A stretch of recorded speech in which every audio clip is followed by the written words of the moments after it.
Well, the spring sunshine certainly helped today feel a little bit better. We started off in the 20s and winded up with a fairly seasonal day here across northeast and central Pennsylvania. Let's take a look at today's high temperatures. Now, Mount Pocono, you did not get to 50, but most of us did. Average high this time of year is in the upper 50s. And no, I did not forget about the weather question of the day. It's a 7:30 streaming show, so it's time to answer the question. We asked it at 7. When's the next time that northeast and central Pennsylvania will be under totality?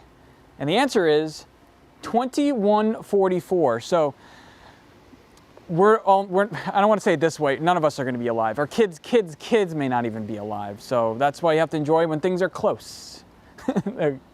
But there's going to be more chance to see the solar eclipse, just not in our backyards, and for another 120 years, which is crazy to think. But this is the next thing we're taking a look at. Friday night, some showers are going to be possible, but right now, high pressure is in control. And let me say, it's doing a pretty good job keeping the clouds away. I've been taking a look up at the sky.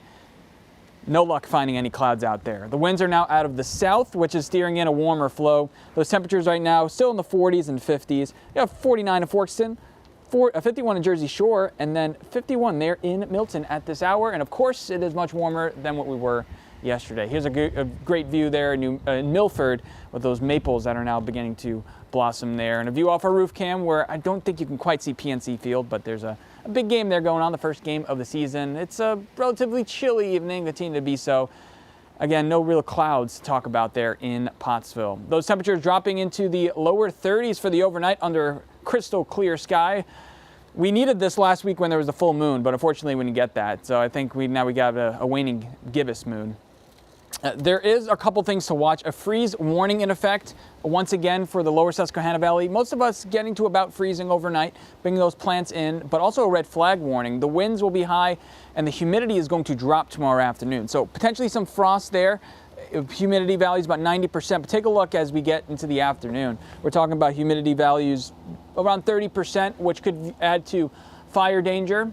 Not overly concerned about it, but something to keep in mind, and not advised to burn tomorrow. Those winds will be gusting 20 to 30, but the sunshine will continue. Temperatures are easily going to get into the 60s, in my opinion. If you were with me last half hour, I went on a little bit of a rant. I don't think the models are handling it well. I think most of us will get into the 60s tomorrow with sunshine, and that's good news. It'll be a little bit above average, so we'll keep those sunny skies for tomorrow.